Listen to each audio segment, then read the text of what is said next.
It's Monday. It's morning. It's Macabre. Welcome to Monday Morning Macabre, the spooky podcast to start your week with Scones and Darcy. I'm Darcy. I'm Scones. And we're looking at you, Chrissy Teigen. we did reply to a Chrissy Teigen tweet telling her to listen to the show. So yeah, everyone tweet at Chrissy Teigen and tell her to check us out. Dear Miss Teigen, please, please, my family. Please, it's COVID. I hope everyone's doing well. My dead fish. Yeah, I hope everyone is doing well. I hope everyone's making it through this crazy time. Again, another COVID episode. Episode 28, COVID episode number 3.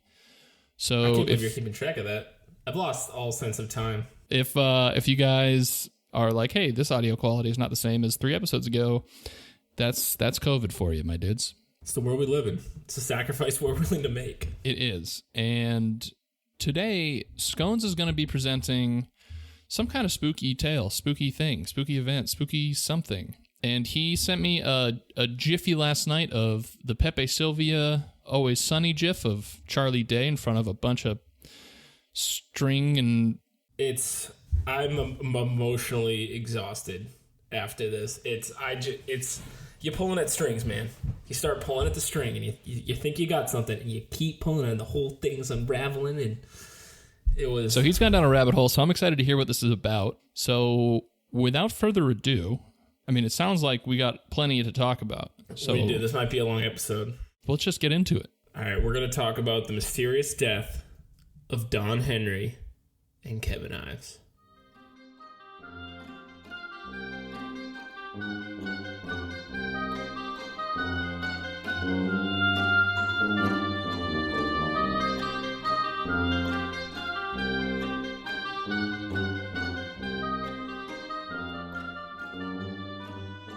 Ooh, Don Henry and Kevin. Those names sound familiar.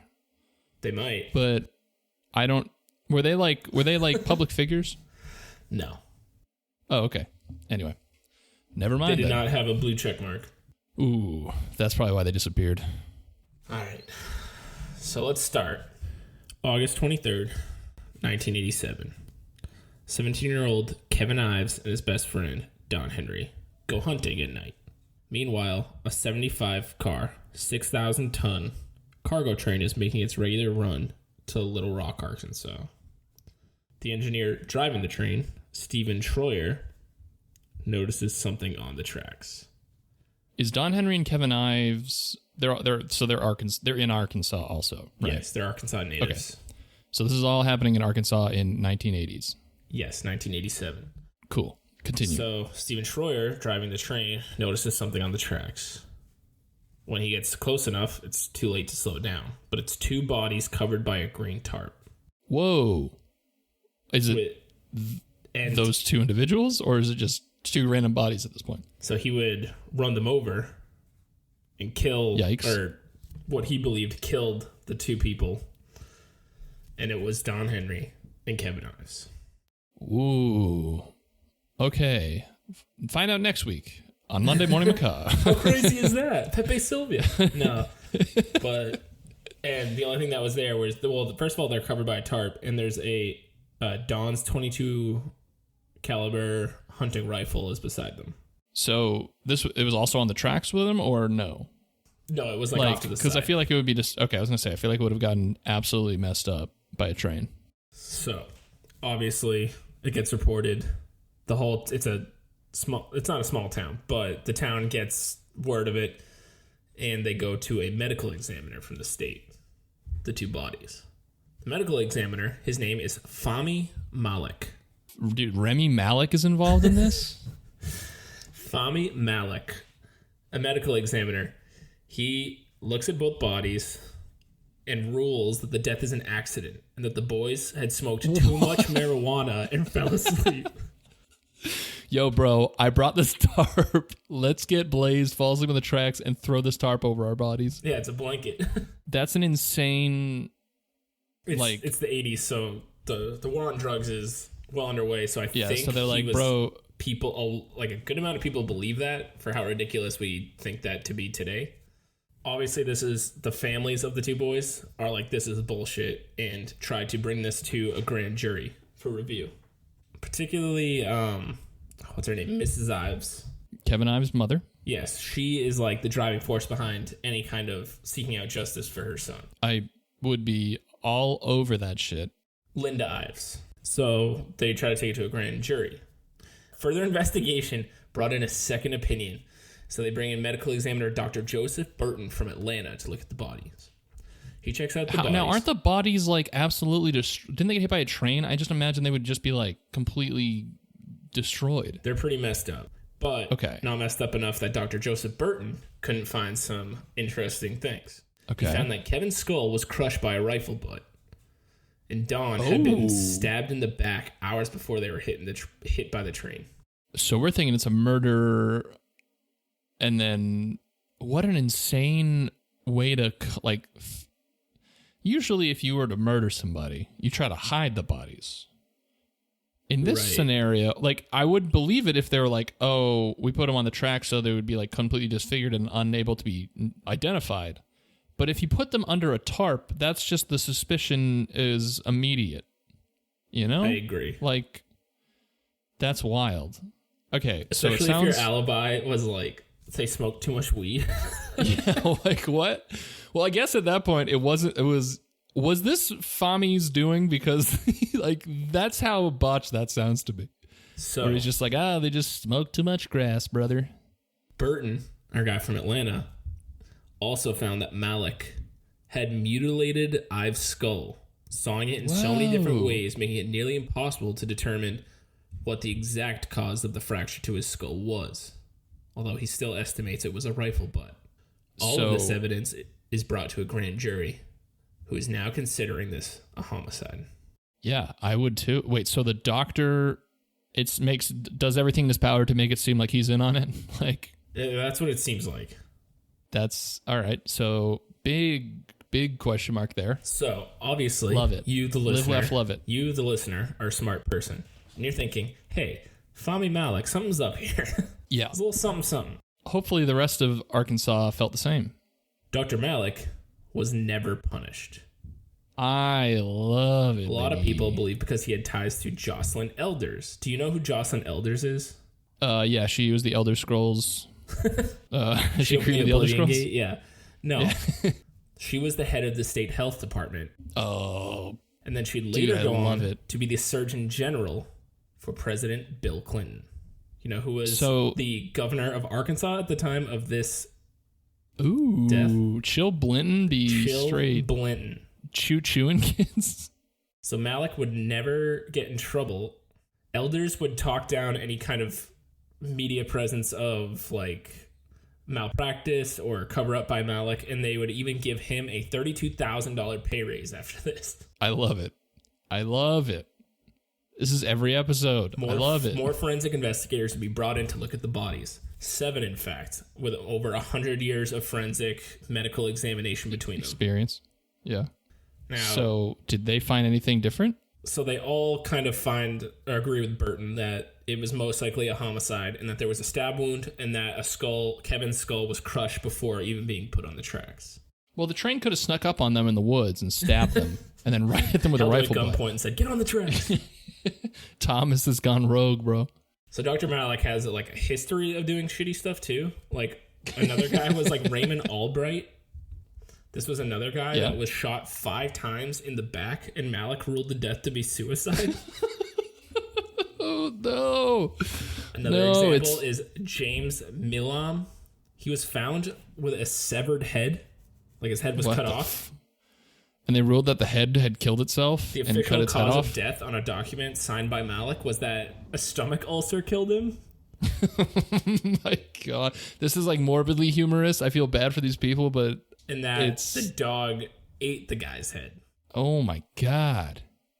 Dude, how is this dude running into all of this morbid shit? Unless he's involved in it. Let's just say there's a lot going on in this part of Arkansas. Yeah, what is this, like Gravity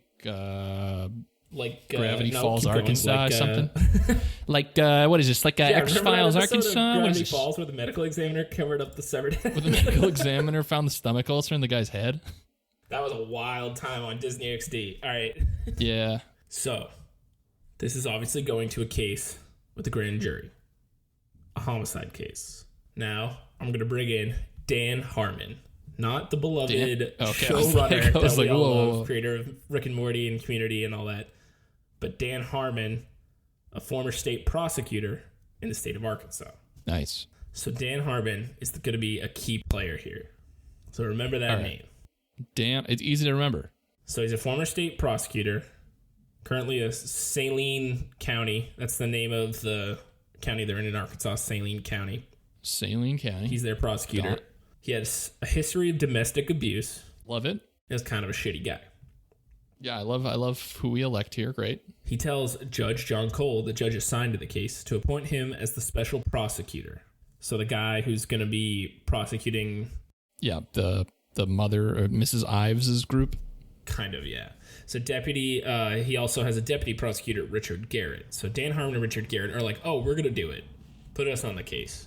Okay. Many believe that Dan Harmon may actually have a hand in the death of the two boys. Ooh, do tell, so my dear boy. We have a state medical examiner, a state prosecutor, and a deputy state prosecutor, all trying to get involved in this case. Dude, it's going straight to the top. And seemingly our suspect, the big suspect. We are the big suspect. They are big suspect. The special grand jury's final report was never allowed to be released. Judge John Cole decided that the report would not be made public, along with Dan Harmon and Richard Garrett. Damn. So they suppressed basically all the findings of the case, which was against the wishes of the grand jury.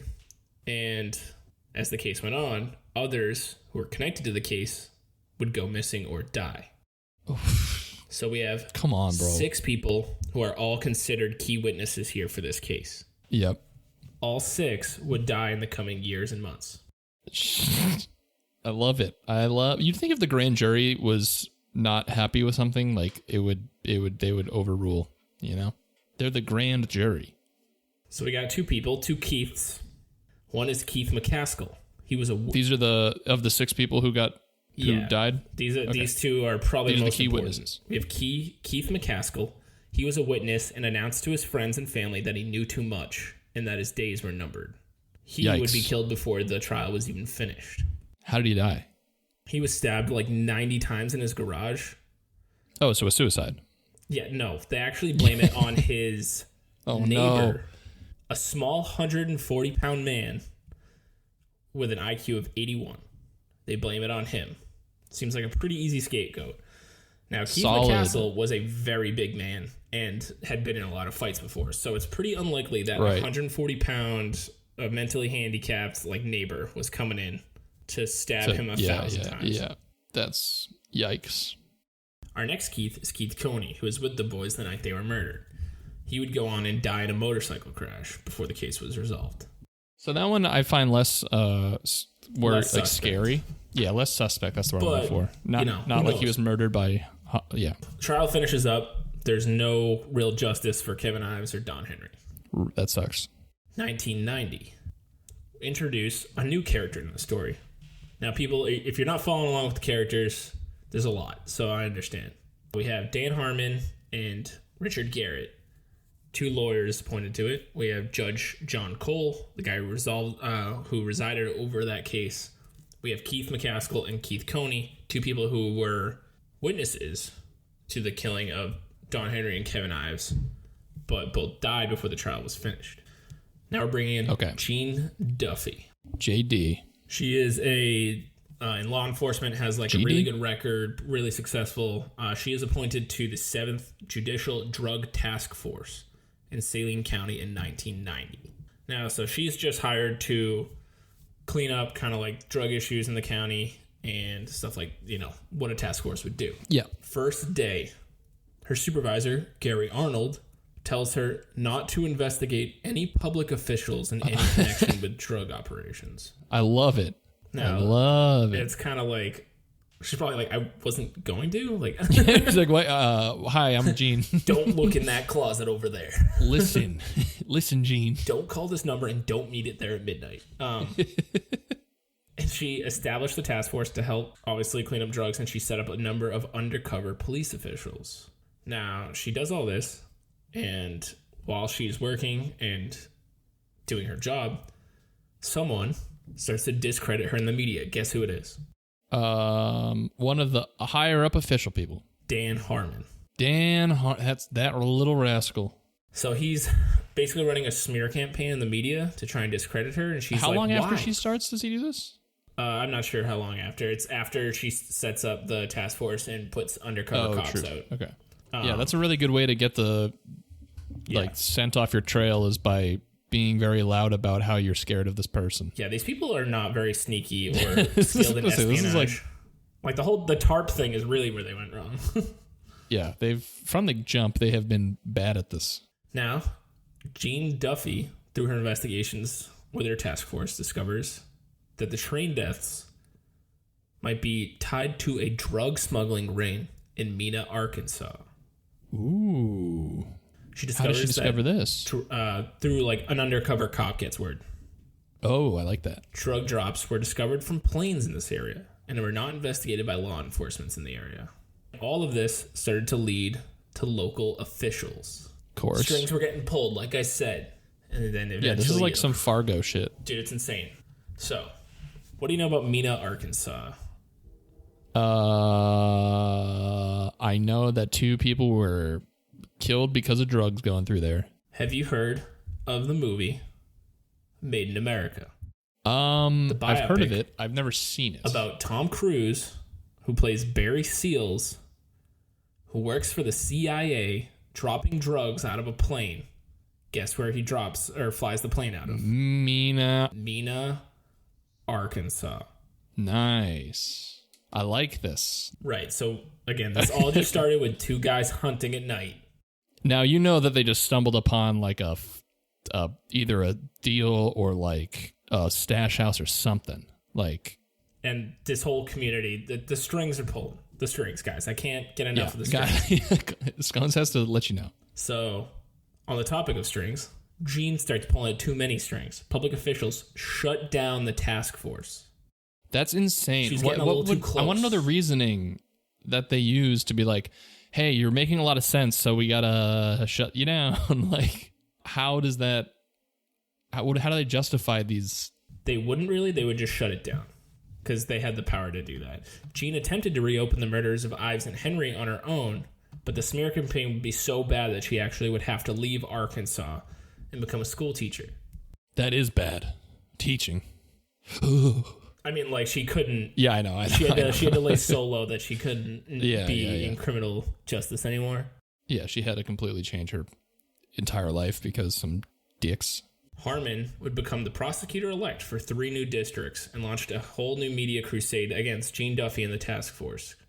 He would even subpoena the task force. Okay. I really hope there's a resolution that is satisfying at the end of this, but don't give it away. 1993. Saline detective John Brown enters the story. He moves into town, a pretty stellar career as a detective, and he boosts his family there, and he's like, hey, guys, what's up? Obviously, the new guy in town. And everyone's like, don't go to Mena! Like Gene, he was pretty much warned right off the bat by his immediate supervisor on a car ride. So his supervisor took him out in a car. I fucking love to nowhere. And basically, this is... Dude, I saw the footage. I saw the interview with John Brown. He actually said this. Like, I watched him.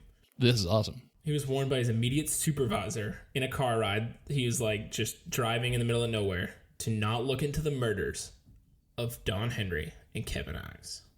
So how does he bring this up in the car ride? I don't know. Because John Brown himself was like, it's been 5.5 years. Why would I have looked into those? Like, why did he say this? Yeah. Like, they're so bad. This is comical at this point where they're like... It's ridiculous. Oh, my God. Okay. Right. Now, listener, we're getting in the weeds here, so try to stay with me.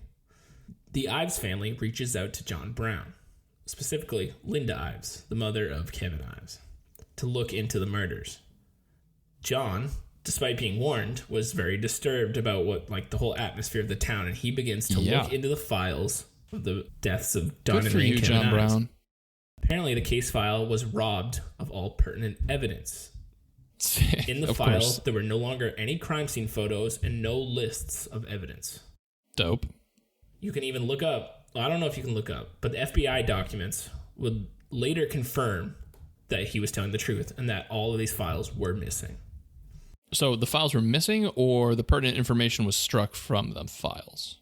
They were like photos were not in the file. Gotcha. Okay. John Brown would later interview a woman named Charlene Wilson. Now, Charlene Wilson, very key to the story here. She reaches out to John Brown and says that she is a witness. A witness? Yes.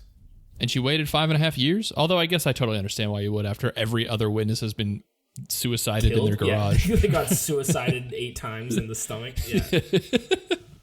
She tells John Brown a horror story, basically relaying the events of that night.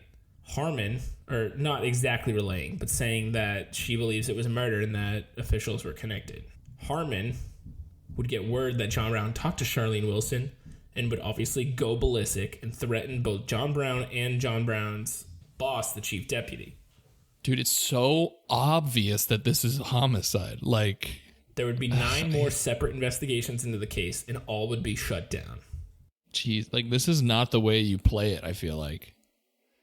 By being super, like, anything. It's just like, someone's like, hey, hi, I'm like Cheryl, and it's like, I didn't kill anybody. And you're like, okay, this is not how you handle the situation. Like, you gotta be way more chill. John Brown would then retire in fear for his family's safety. Yikes. So that's 2 stellar law enforcement agents that try to do something. Both get shut down, and both are basically chased out of town. That's insane. This is so poorly managed by the higher-ups who are trying to cover this homicide up. Like, that's what I'd thought, but then also, like, have you ever heard of this? I guess that's true. But it was also 87. This was, like, before... amount, if you look at, like, Arkansas news websites and stuff, but I don't see a lot of national news coverage on the goings-on of this. That's true. It is small-town, like, homicide cover-up, so I guess if the town is small enough, it doesn't matter. Yeah. Anyway. So after John Brown retires, Dan Harmon puts his friend in charge of the drug task force. And you think he would have done that at step fucking 1, dude? Yeah. Like, and nothing would really come out of it. The task force wouldn't really do anything. So, jump to 1996. So, basically, you have all this investigation shut down, no justice for Don Henry and Kevin Ives, and it starts to go quiet for a few years. And you think it's just going to be this unsolved case. Then something happens, 1996. Dan Harmon, who is like the state prosecutor at the time, arrested on 4 drug charges, racketeering, and conspiracy. Yes. Yes, fuck you, Dan Harmon. But he's only charged for crimes after 1990. And nothing before 1990, including a certain night on 1987, is looked into. That sucks. Dan Harmon also had a friend who was charged with conspiracy. But okay, the friend's name I didn't get. I don't think it's public. But President Clinton... Oh, no, it had to be public if he's charged, right? Yeah. Oh, shit. President Clinton. I didn't even think of that.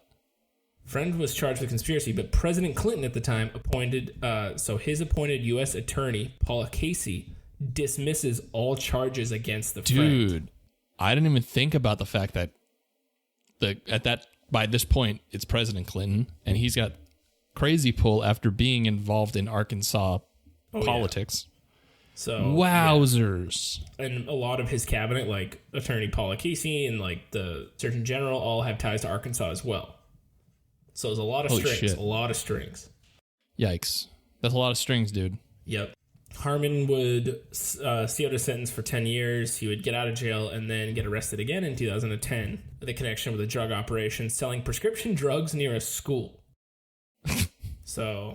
Wait, which one? Who was the drugs by this? Who was this? This is Dan Harmon. So Dan Harmon basically from then was like going downtown fast. Yeah. So basically the rest of his life was spent in jail and he's a piece of shit. Good. Now, let's go back to Jean Duffy. The FBI clears her and she comes back to help with the investigation. Basically the FBI looked into it and they were like, wait, you didn't do anything wrong. Yeah, and she was like, yeah, no shit. You to come help because you were close to the thing. Cool. Total good. movie moment where like they bring back. I was gonna say this is very much like start of season 2. Dude, it's insane. I'm already exhausted just thinking about all this. All right, Netflix, we got a new documentary for you, my dudes. Honestly, dude. Christy Teigen, if you want to bankroll it, we're open to talk. All right. So, Gene Duffy has a testimony from Charlene Wilson. You may remember Charlene Wilson as someone who John Brown talked to, who then Dan Harmon went nuts and shut it down and chased him out of town. Right. Charlene Wilson, she was a witness, ended up being a recommended informant from the DEA. Charlene goes on to tell Gene Duffy that there were people at the tracks that night when Don Henry and Kevin Ives were killed. The people included Dan Harmon and others in public offices. Yep, I believe it. She says that the two boys were out hunting and saw the drop from the plane and went over to look at what the box was, i.e. the wrong place at the wrong time. Yep. Gene Duffy believes her and backs up this testimony. Local investigators would then find... How did Charlene see all this? Like, she was just there? Yes, she was there. So we'll get to that. Why she was there. I was going to say, I'm glad there's an explanation. Because this could have been very just made up by this woman, without evidence. Anyway. Someone comes to local investigators in Arkansas, so this is a separate thing, and tells them that he was there that night. They hand him over to the FBI. The FBI conducts polygraph tests on both Charlene Wilson and this guy, both separate, like they never met each other, and both pass. So the FBI officially opens an investigation into the deaths of Don Henry and Kevin Ives at this point. Cool. The FBI put the person This is still 96? Is this like later in the 90s? Do we know? Yeah. This is like 97, 98. So the FBI talks to the man who was brought to them by local officials. His name is Tom Nahhouse.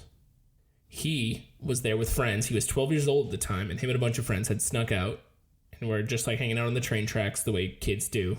Classic. I remember getting yelled at for being near train tracks as a teen. Same. 100%. And so vivid memory.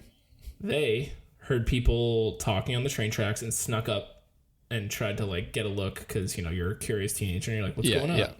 He, upon sneaking up, names Dan Harmon at the scene.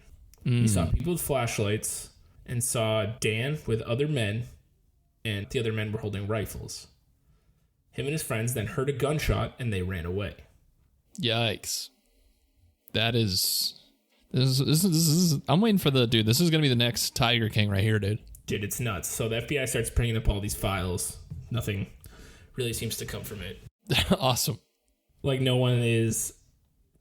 It doesn't get pinned on anyone, which is really confusing considering these people are naming Dan Harmon there. Yeah, I was going to say. I mean, as long as he's in prison for the rest of his life, regardless, I guess, it's not okay, but like, gives me some solace. The thing that drives me nuts is like, he's not the only player. He's getting the That's pin. True, yeah. It's kind of like a bunch of other people. It's a less intense, who's the guy that was killed in prison this year? Jeffrey Epstein. Oh, Epstein, a less intense. And Clinton's involved in this one too.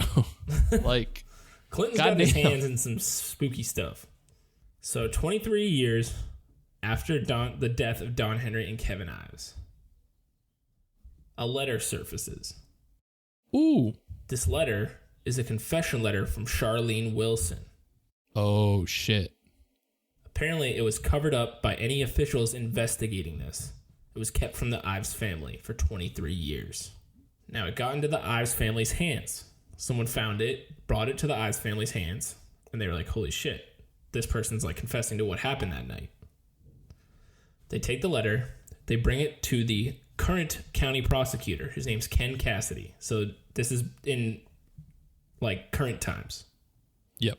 He refused to read the letter and told them to bring it to the county sheriff. Now, why would he refuse to read a letter? Right. That's evidence. Now, he's a county prosecutor. Yeah, that's weird. You think it would really... He'd be interested in that. Because he's in the letter? And why would he have them bring it to the county sheriff? Now, they bring it to the current Saline County Sheriff, Rodney Wright. Guess who Rodney Wright is? Who? He is the nephew of Dan Harmon. Oh, my fucking God. No. Now, the letter pretty much describes what happened that night, and even in it, Charlene Wilson confirms and confesses to stabbing one of the boys. Can we please say that they made a copy before giving over this letter? I mean, Like, I mean, yeah. It's like it's digitalized already. okay. I saw a picture. So I saw she pictures confessed. of it. Okay, cool. So she confesses to stabbing one of the boys. So she's saying she's involved.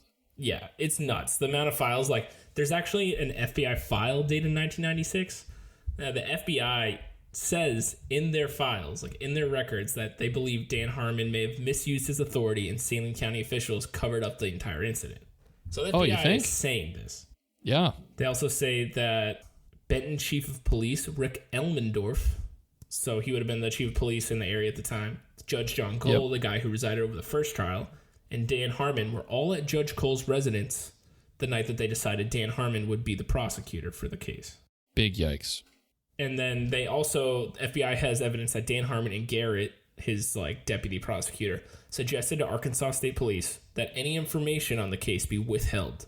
So that's obviously pretty suspect. Well, one, that's suspect because you don't want the public to know, and two, you do that, like you withhold information to try and see who else knows about this.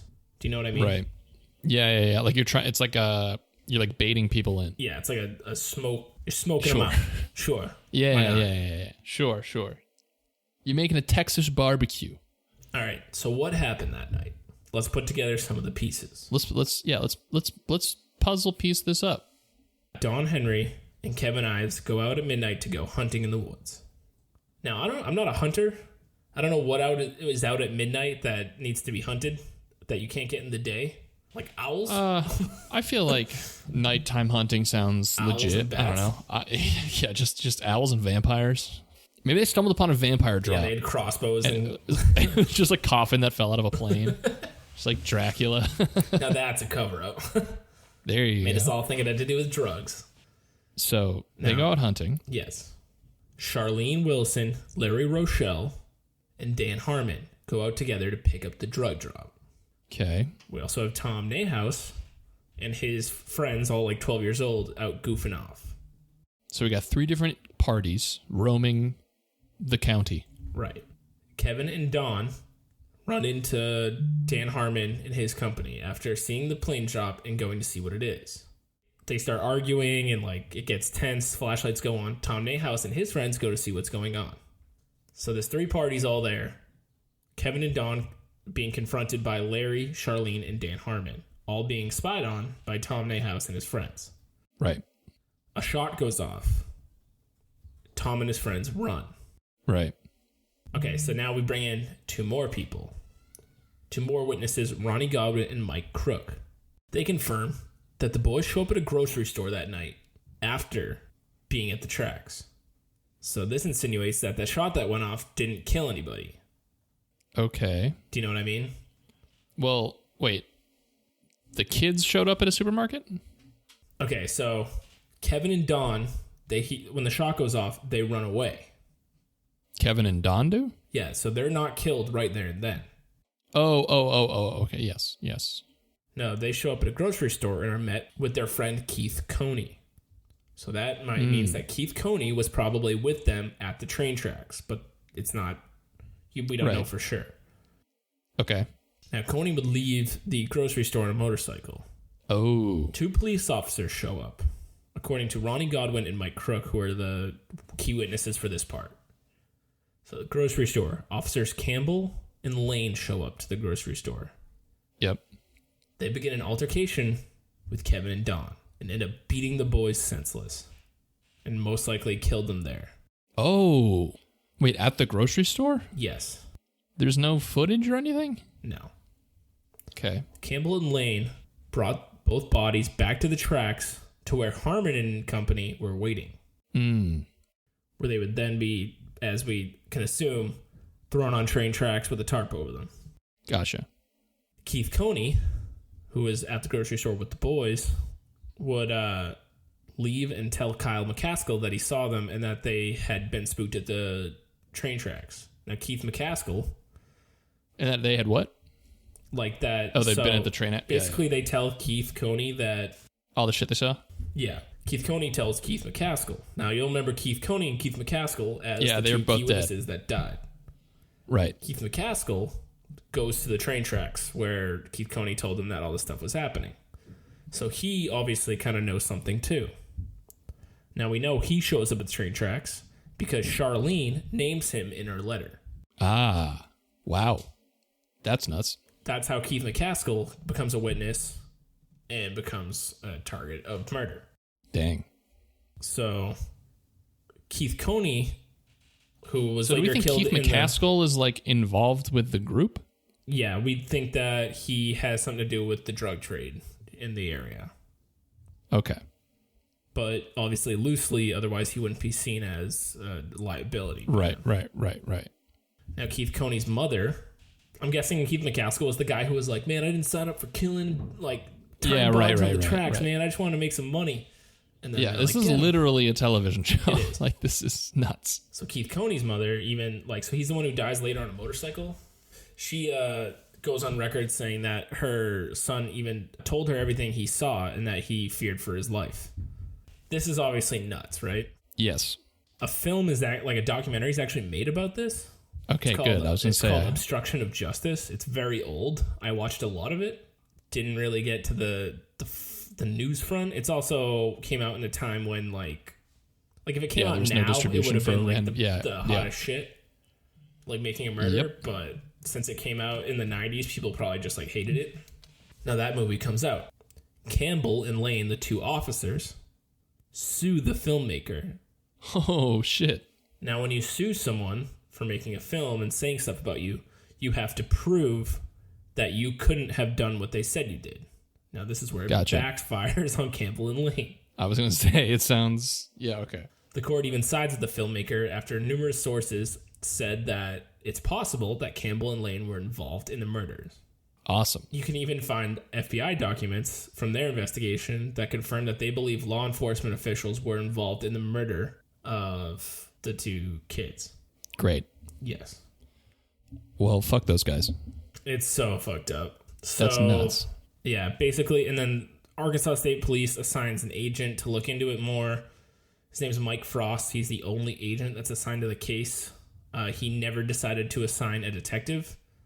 He says that no one was on the scene when the two boys died, and that all of the helpful witnesses who could have helped him died of natural causes. Getting stabbed 90 times in your garage. What? Just Mother Nature at work. Yeah. Mike Frost, that agent that I was just talking about, he would later be arrested for wire fraud and would go to jail. So again, gets incriminated for being a piece of shit, but does not get incriminated for the right reasons. That's insane. Yeah. So this whole thing leads me to thinking, like, how can this happen? And a lot of it apparently has to do with just politics of Arkansas at the time being very corrupt. Yeah. And then the president of the United States being in your pocket helps? So that's the craziest part. The FBI, that part CIA, is what I'm still like, holy DOJ, shit. DEA, like multiple ABC organizations all have investigations opened into this murder and nothing comes from it. Like, there is so much redacted from their documents as threats to national security. That's so nuts. Like, this is on par, like, the amount of paperwork and redaction and secrecy that went, like, into the death of these two guys is on par with the Kennedy assassination. Jesus. And these are just two guys who went hunting at night in Arkansas. Yeah, that means, dude, that's how you know that it leads somewhere. That's crazy. It's absolutely insane. Wow. After all of this, the FBI's official given statement to Linda Ives is that there was no murder. That's how mad would you be if all of these organizations have documents saying, like, probably was murder, probably the officials did it, but the official and then everyone's statement like, that comes from it was like, nah, nothing. A lot of people believe that the official statement couldn't involve suspected murder because of clandestine operations that the government was running through Mina Airport, like I mentioned. Right. So it's nuts. That's insane. So we're not done here because it gets even a little bit wackier. We're still, right. Dear listener, thanks for staying by. I know it's like a long story with a lot of names involved, but it's nuts. You just keep pulling the strings. Linda Ives, who's pretty much the hero of our story at the time, her and Gene Duffy, I'd say, are the heroes. She, on August 24th of 2016, sued the U.S. government agencies involved with the investigations of her son for violating the Freedom of Information Act regarding her son's murder. So that is undergoing. Oh, that's happening right now. Yes. Do you remember Richard Garrett in the story? I'm going to test if you remember him to see how good my storytelling skills are, because I know it's yeah. He was with another fellow, Dan Harmon. They're the prosecutors. So he moves out of this part of Arkansas. Someone buys his old house and reportedly finds a hidden false safe in his basement with a drug lab. I love it. I love it. I love it. So they got that. How can you possibly forget to clean up your drug lab when you're selling your house? If you got to leave real fast. I guess that's true. Damn. So, 2018. This part's nuts. Dude, I'm already... Our nut quota has... We're filling the nut quota, everybody. A new witness emerges. Who is it? 1980s WWE I was superstar literally gonna Billy Jack Haynes. It's funny because I was gonna say, is it like Hulk Hogan? No, it's someone who used to wrestle against Hulk Hogan. Yeah. It's nice. Absolutely nuts. How does he get involved? He makes a video of himself and posts it online. So he releases a video of himself looking into a camera and saying this. Now, August 23rd, 1987, 30 years ago, I was on the railroad tracks in Alexander, Arkansas. It witnessed everything that happened to the two young boys on the tracks. Why did he not report this at the time? Is that? Well, does he give detail? Couldn't he just be saying, talking out of his ass? Does he provide any kind of evidence or details as to... Let me see if I can play it through the mic and see if it comes out well. If not, we'll just not use it. That's way too loud. Hold on. Billy Jack Haynes, former World Wrestling Federation wrestler. Today I come with no mask. I come with no hidden voice. I come to you straight face to face because this is reality, man. Don't hide nothing. 30 years ago, I witnessed the murder of two teenagers on a railroad tracks, August 23rd, Alexander, Arkansas. 27 years of that, I was a drug addict on pain pill medication. I become clean.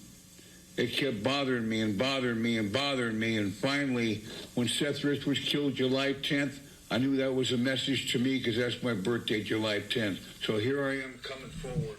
So pretty crazy. Okay, so he's just making his own just random video of him being I saw a murder. But the murder in question just happens to be the same time and place as what we're talking about.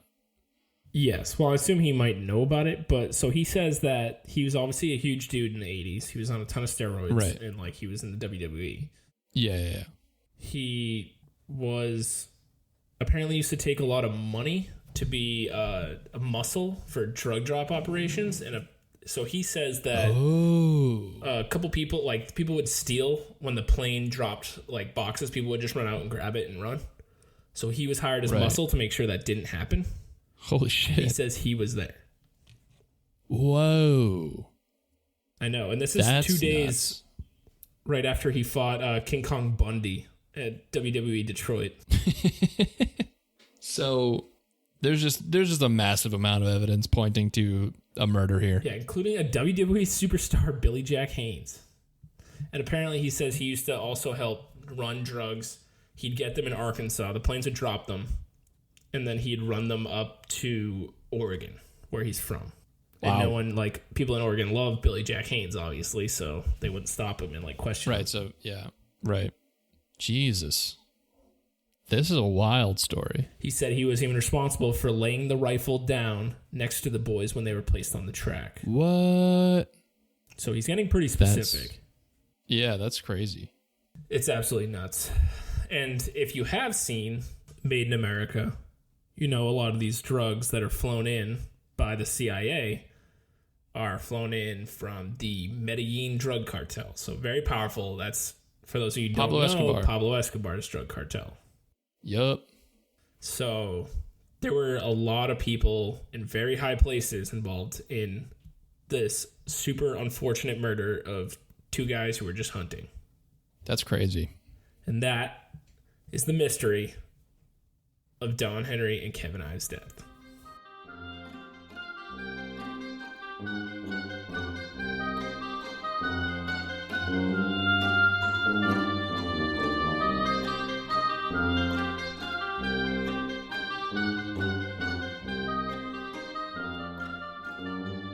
I got a lot of my information from that documentary, Obstruction of Justice.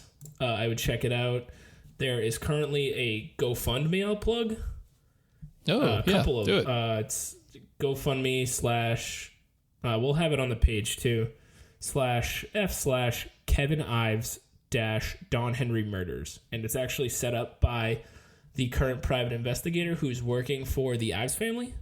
Nice. And so you can donate to them if you'd like. And he posts updates of his investigations and how stuff's going and trying to see justice for the Ives and Henry family. Good for them. I'm glad that this is still being investigated because it sounds like absolute. I'm like losing my voice after all that. Holy shit. Yeah, Linda Ives is like one of the strongest people I've ever read about. She just like refuses to let this die. That's crazy. It was absolutely nuts. That's a good journalism. Scones, you found some stuff. Yeah, and I know it got a little lost in the sauce there, listeners. So if you, it's very complex. Just feel free to ask, because now I apparently know a lot about this. Because this is my life now. I'm quitting my job. Dude, it's just the room I'm in right now. I can't even move. There's just yarn strings everywhere. Wow. Hey, if you guys want to read up on it, sounds like there's a plenty to read. Dig. That's a hot one to drop on Chrissy Teigen for her first step. Dear Chrissy Teigen. Did we explain at the beginning of this episode why we kept talking about Chrissy Teigen? Yes, I believe we did, because I asked all of our listeners to @ Chrissy Teigen and tell her to listen. Oh man. Okay. Anyway, you got a nice beefy episode this week. It's beefy. Yeah, help get you through. If you listen to 20 minutes of this episode each day of the week, you'd be at the weekend. It's literally, think of it that. Yeah, helping you get through week 4 of total quarantine in America. Probably other places in the world. If you listen to 12 minutes of this episode every day this week, you'll be at the weekend. Yeah, I was gonna say I don't think it's that long, but I was. Well, an hour is 100 minutes because it's a 1. Thank you all for listening. Be sure to check out our socials: Twitter MMMacabrePod, Instagram Monday Morning Macabre. Hit up MondayMorningMacabre.com and tell us what you want to hear. We got some comments recently for some recommendations, so we appreciate those, and we'll try to get those into future episodes, and keep spreading the good macabre word. The good macabre word. And again, GoFundMe / Don Henry Kevin Ives. Check it out. Oh, I'm so tired after that. Have a good Monday. Band, play us out. Just play us out. Bye. Bye.